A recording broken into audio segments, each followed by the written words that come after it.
आज नवादा पहुंचे बिहार विधानसभा के प्रतिपक्ष के नेता विजय सिन्हा और आत्महत्या करने वाले परिवार के जीवित बचे व्यक्तियों से मिलकर उन्हें सांत्वना दिया। बाद में मीडिया से मुखातिब होकर उन्होंने प्रशासन और सरकार की विफलता बताया।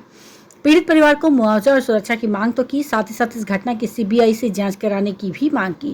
मृतक परिवार के लोगों द्वारा जो मांग की गई है उसका समर्थन किया। उन्होंने मांग किया कि सरकार अपनी संवेदनशीलता को त्याग कर पीड़ित परिवार की हर संभव मदद करे, साथ ही साथ ऐसे लोगों की पहचान कराए जो आर्थिक तंगी की वजह से विचलित है। उन्होंने कहा कि शासन और प्रशासन में कई योजनाएं हैं जिसके द्वारा पीड़ित परिवार को दिया जा सकता है। उन्होंने कहा कि मृतक परिवार के बच्चे अमित कुमार, उनकी बहन ने कहा कि उनके माता पिता कोई दबाव नहीं महसूस करते थे, फिर अपने घर से 5 किलोमीटर दूर जाकर आत्महत्या करना संदेह उत्पन्न करता है, जिसकी जांच की जानी चाहिए। उन्होंने शंका प्रकट किया कि ये जीवित परिवार में किसी का डर है जिसकी वजह से खुलकर कुछ नहीं बोल पा रहे। उन्होंने स्वास्थ्य विभाग को पूरी तरह लापरवाह बताते हुए मौत के लिए दोषी ठहराते हुए कार्यवाही की मांग की। नीतीश कुमार और तेजस्वी प्रसाद को पूरी तरह फेल बताते हुए कहा कि ये लोग सिर्फ सत्ता का सुख भोगने के लिए बने हैं। नवादा से अनुज कुमार संगम की रिपोर्ट। निश्चित तौर पर आप क्या कीजिएगा, प्रशासन की पूरी लापरवाही है, वैसे पदाधिकारियों पर कार्रवाई हो और जो इसके लिए जिम्मेवार है उस पर प्रशासन त्वरित एक्शन ले, क्योंकि स्वास्थ्य विभाग की नाकामयाबी साफ झलक रही है और उप मुख्यमंत्री जो अपने को सुपर सीएम कहते हैं कि स्वास्थ्य विभाग का 60 दिन का शेड्यूल हम बनाए हैं, पूरे फिट कर दिए हैं, ये उनका सबसे बड़ा उदाहरण है। अगर जो वो एक्शन नहीं लेते हैं तो इनके करनी कथनी में कहीं समरूपता नहीं है और ये लोग सिर्फ सत्ता सुख के लिए कुर्सी पर बैठे हैं, कोई नई जिम्मेवारी निर्वहन करने की क्षमता नहीं है।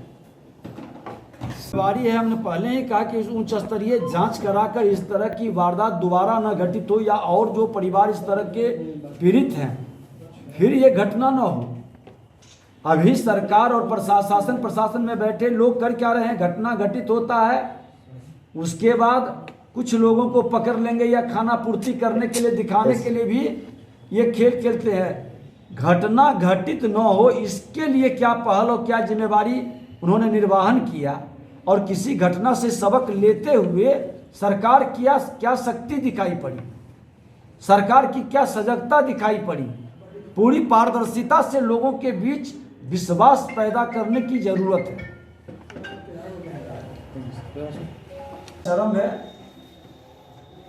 जिसको बचाया जा सकता है समय रहते घर के अंदर से 5-6 किलोमीटर मजार पर जाता है और वहां घटना घटित होता है, उसकी पूरी तहकीकात और उसका पूरा रिपोर्ट सार्वजनिक होना चाहिए। बीमारी को और घटना को छुपाने का कोई भी प्रयास करते हैं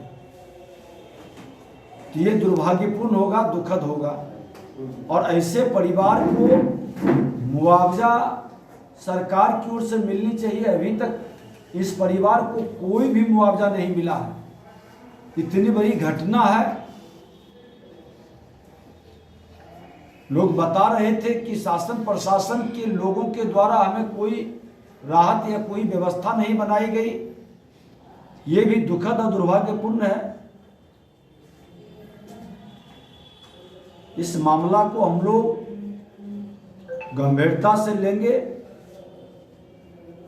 और इस पूरे विषय पर हम लोग जांच की मांग करते हैं। इस परिवार को मुआवजा मिले। 6 लोग एक परिवार से और बहुत ही गरीब परिवार है। गरीबी अभिशाप न बने इसके लिए सरकार की कई योजनाएं चल रही है। प्रशासन में बैठे लोगों की भी जिम्मेवारी है इसको प्रॉपर मॉनिटरिंग करने की। उनके द्वारा क्या पहल किया गया, क्या कदम उठाया गया, ये भी जानकारी लोगों को मिले। अभी तक वहां पर सुने हैं कोई भी मदद उनको नहीं मिला। इसके उच्च स्तरीय जांच हो और हर एंगल पर जांच हो। कोई इसको भटकाने का प्रयास करे तो ये कतई उचित नहीं है।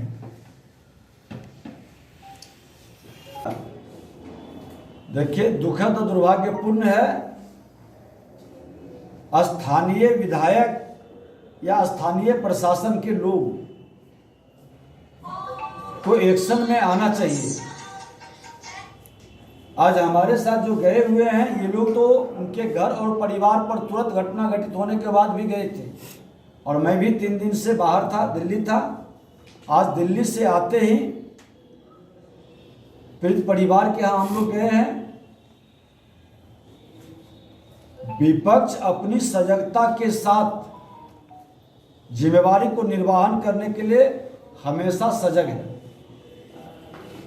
स्वास्थ्य विभाग की जो नाकामयाबी और लापरवाही झलकती है, और माननीय उप मुख्यमंत्री जो स्वास्थ्य मंत्री की भी जिम्मेवारी में है, 5-5 विभाग के जिम्मेवारी लिए हुए हैं।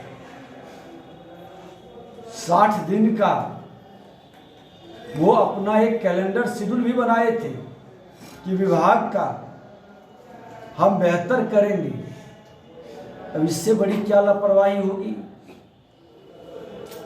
कि स्वास्थ्य विभाग के नवादा हॉस्पिटल से पावापुरी भेजे और पावापुरी से फिर नवादा भेज दे और फिर से यहाँ से वहाँ भेजे और उसकी मृत्यु हो जाए।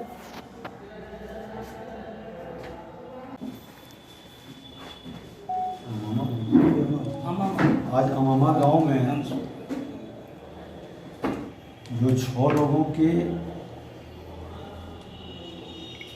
मृत्यु हुई है, उस परिवार से, उनके पुत्र से, अमित कुमार और उसकी एक बच्ची जो बाहर रहती थी, दोनों से मुलाकात हम लोगों ने किया है। और उन लोगों ने जो शंका जाहिर किया है कि हमारे माता पिता आए हुए थे दिल्ली, वहाँ इस तरह की कोई संभावना व्यक्त नहीं कर रहे थे कर्ज का।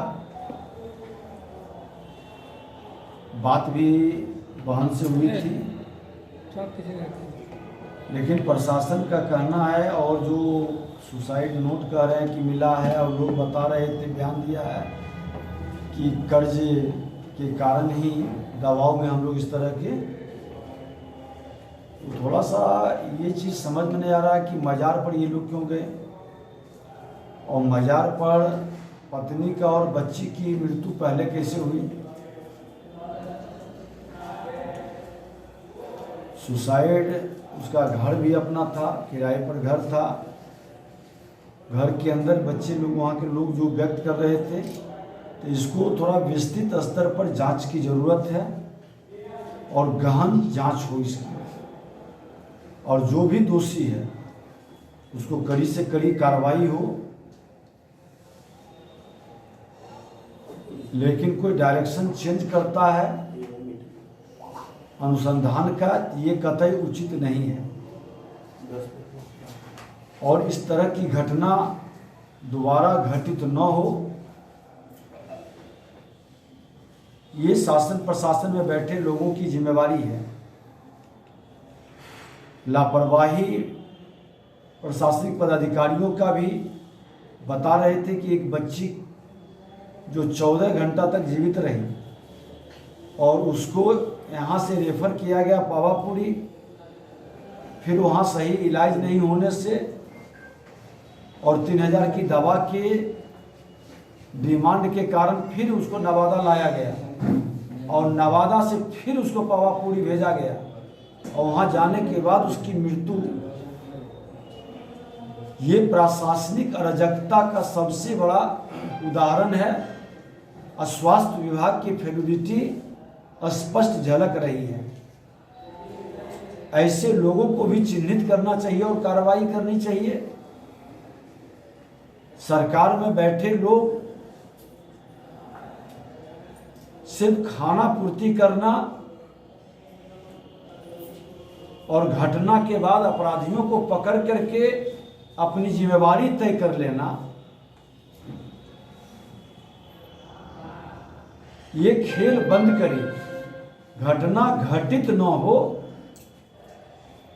और जिस कारण से घटना घटित हो रहा है उस बिंदु पर फोकस करें कि भविष्य में इस तरह की घटना दुर्घटना न घटित हो।